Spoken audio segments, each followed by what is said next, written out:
Yes, boys, great to see you guys here again. I'm Nini FC, this is Blue Lines TV, and welcome to another news daily video. And boy, is this a very interesting news daily video. For today's video, I'll be talking about Kante and Real Madrid interest. I'll also be talking about our interest in Brazilian midfield player Bruno. And I'll also talk about Billy Gilmour signing a new contract, as well as the return of Reece James and Hudson-Odoi. But you guys, before I get into any of that, quick plugs. Make sure you guys download the OneFootball app. It is the best football companion app to have on the market, and with the upcoming game against Wolves this weekend, it's the perfect time to download the OneFootball app, where you're able to get key stats and figures for the match previews. You're able to vote for your players who you feel will be impactful in the game as well. Honestly, there's a lot of interactive content, so if you guys want this, you'll find it in the link in the description below. And the last thing as well, you guys, thank you to everyone that backs me by using my link below in the description below to cop their own official Chelsea merch. You guys, what are you waiting for? You know, this year in particular, the club designers were on point. Honestly, it was about time. I had to bring that sauce to the channel. If you guys want your very own sauce yourself, you'll find it in the link in the description below. Now, we get into the first big story for the day, and it's been reported by The Athletic, and they're suggesting that Real Madrid, and most notably Zinedine Zidane, want to sign N'Golo Kante for next summer. And I know what you guys are thinking, are we really becoming a feeder club to Real Madrid? It can't run like that, but when you realise that we've saw them Robin, Courtois and Eden Hazard, and it's not as if we're selling defective players who are past their sell-by date. These guys are hitting their prime years, and we can't make it 3 summers in a row where Real Madrid are signing some of our best players. Now, The Athletic report that Zinedine Zidane has been a big admirer of N'Golo Kante ever since Kante won the Premier League with Leicester City, and interest was actually shown from Real Madrid in Kante last season. However, Real Madrid realised that it's pretty unlikely that we're going to sign both him and Hazard, and decided to obviously focus on Eden Hazard. Now, the question is, should we start to worry as a fan base? Who knows? There's still a lot of games to come this season, and in football, anything can happen. And it seems like Real Madrid's main targets for next summer will either be Neymar or Mbappe, and Paul Pogba as well. And come on, this isn't Football Manager, and I think you can't even do this on Football Manager. You can't sign all the best players in one window. It just doesn't work like that. However, there's one thing we do need to consider as fans, and that's the fact that when Zidane did return to Real Madrid, he returned knowing that the club were going to give him full support in player targets and transfers as well. That was one thing that was lacking during his first spell at Real Madrid. And there's evidence that Real Madrid strongly believe in Zinedine Zidane, and Zidane's the main reason why Real Madrid decided to sign Eden Hazard in the first place. If it was down to the higher ups at Real Madrid, they would have decided to go for a Neymar or an Mbappe. However, they kept to their word and they brought the player that Zidane wanted the most. Now, as you guys can see beside me, these are reported quotes from Eden Hazard and Courtois, suggesting that they have been speaking about Kante in the training ground, and they both feel that Kante is that player that Real Madrid need in their midfield. And obviously, it makes a lot of sense. Both these guys have played with Kante. They've seen him up front and close in training as well. They know everything about him. And for me, Kante is another level to Casemiro. Kante can cover more ground. Kante is better with his use of the ball. And when it comes to Zinedine Zidane, he's going to highly respect a player like Kante, because he knows himself when he used to play alongside Makelele. When Makelele played behind him, he used to help him out so much in the team. And Zidane would have quickly realised the importance of having players like this in a midfield, especially when you're stacked with a lot of great attacking players. I don't know, you guys, you know? When you look at that Real Madrid midfield, I think we all know that they need a player like N'Golo Kante. The intensity in their midfield isn't there anymore, and it's no surprise why they sometimes just get blown away in that area. And it is funny because Madrid spent 300 million this summer. They spent 300 million knowing that the team isn't complete just yet, and it's really looking like Zidane will be able to build the team that he really wants. So next summer could be pretty interesting, but you guys, I'm going to give my thoughts and opinions. One thing that we need to know about Kante is that he's not afraid to make the big calls if it means that it's going to progress his career. He's done that at Kent. He's done that at Leicester City as well.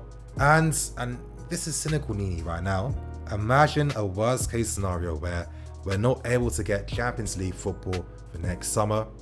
When you realise that Kante is 29, come next summer he's going to be 30. Let's say it approaches the summer, Kante knows there's no Champions League football, and he'd have to hope that for the following season they'd have to perform well enough to get themselves back into Europe, and by that time 2 years have gone by until Kante returns to the Champions League. Now if you're Kante and you're a player that old, you really become selfish with your career because you realise that you're not going to play forever. You look at your trophy cabinet, you start to think, I don't have this trophy, I don't have this awards. Then you start to think, Real Madrid, they're spending money, they've got guys like Hazard there already. It starts to become way more attractive. And I think that as fans, that's a reality that we may need to accept. We have to be mature when it comes to understanding how this event could play out. But as I said, I do know that I am being cynical Nini right now. The reality is, Kante only recently signed a new long-term contract. He does earn the highest wages at the club right now. And if Real Madrid do want to come in for him, it's going to cost them a fortune. An unbelievable fortune. However, cynical Nini returns, and let's say Kante tells the club, tells Lampard, tells Marina, you know what, I've done enough here, but I don't think I can grow anymore. I want to sign for Real Madrid. What do you do then? Now this moves on nicely to the second story for today's video, and that's in regards to our interest in Bruno from Atletico Paranaense.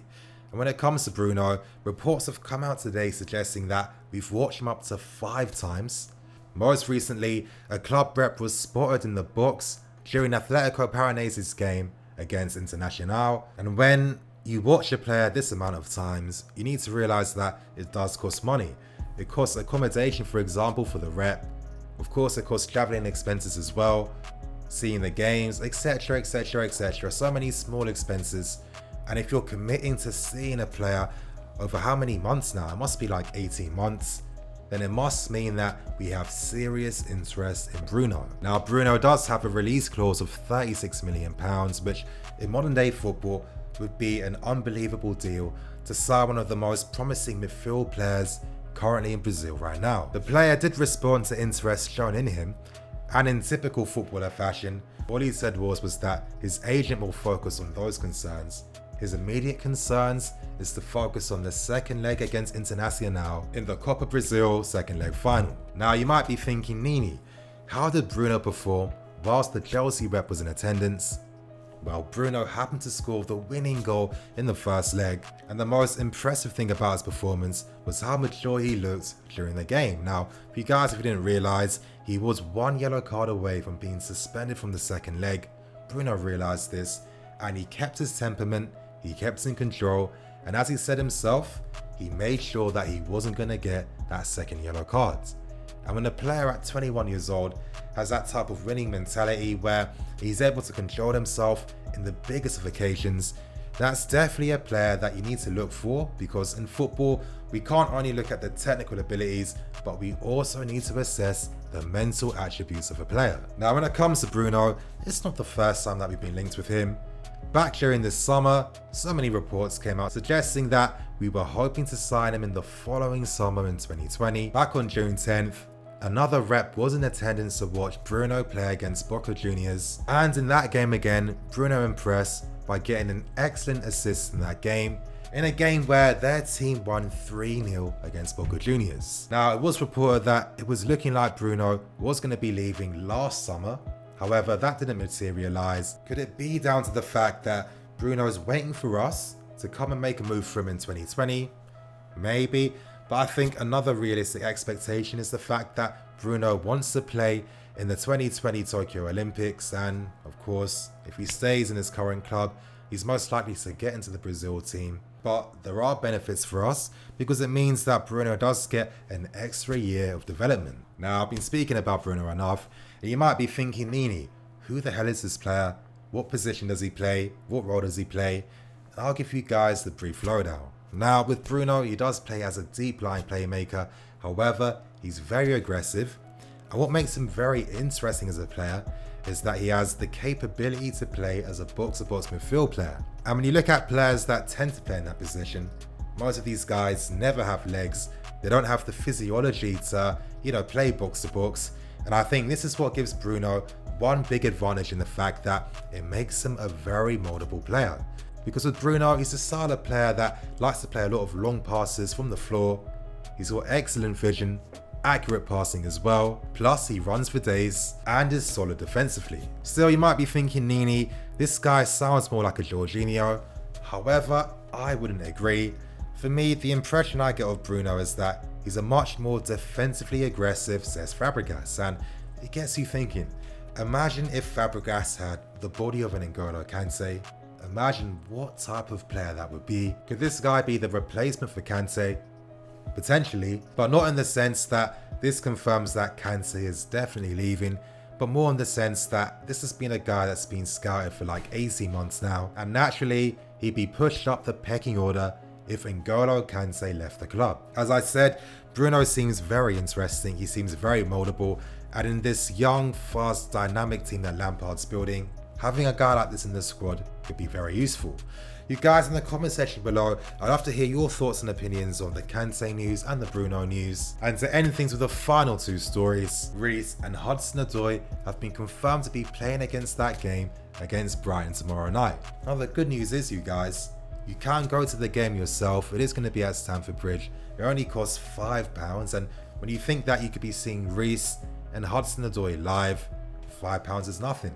Now that's for adults. If you're a kid or a senior, it's absolutely free. So if you guys happen to be local, you have nothing else to do, why not go down to the game tomorrow to see how these guys perform? And if you do go, in the comment section for the match review on Saturday, make sure you let us all know how Hudson-Odoi and Reece James did. And to end things with the final story for the day, that's in regards to Billy Gilmour, and congrats to Billy, who just signed a new 4-year deal today, taking his contract to 2023. Billy recently made his debut against Sheffield United, so it has been a great few weeks for the player. Now, I thought his interviews were pretty interesting as it sheds more light on Lampard's role in the team. Now with Billy, he talks about how highly motivated the group of players are.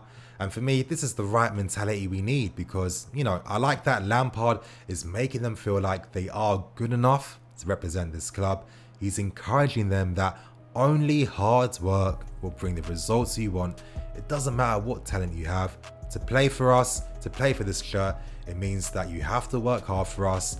And it's quite evident that the players have been energized by Lampard's mentality. He spoke about how Lampard made a brave decision to play him in that game against Sheffield United, and it seems like that was the right effect that Billy needed because in the following quotes, Billy speaks about how he wants to take up more of a leadership role with the current under-23 team, and it's no surprise when you have a legend in Frank Lampard, one of the greatest midfield players in modern history, having confidence in your abilities and giving you that confidence that you can perform and exceed as well, that's only going to rub off on the player, and it's going to mean that you're going to have to move different, knowing that you've got even more hard work to do to live up to the manager's expectations. So of course, congrats to Billy. And on that note, you guys, I'm going to wrap things up and keep things moving. Thank you for watching. Please like, comment and subscribe. Help me get more than 1,500 likes for today's video. I'm MiniFC. This is Blue Line CV. See you boys later.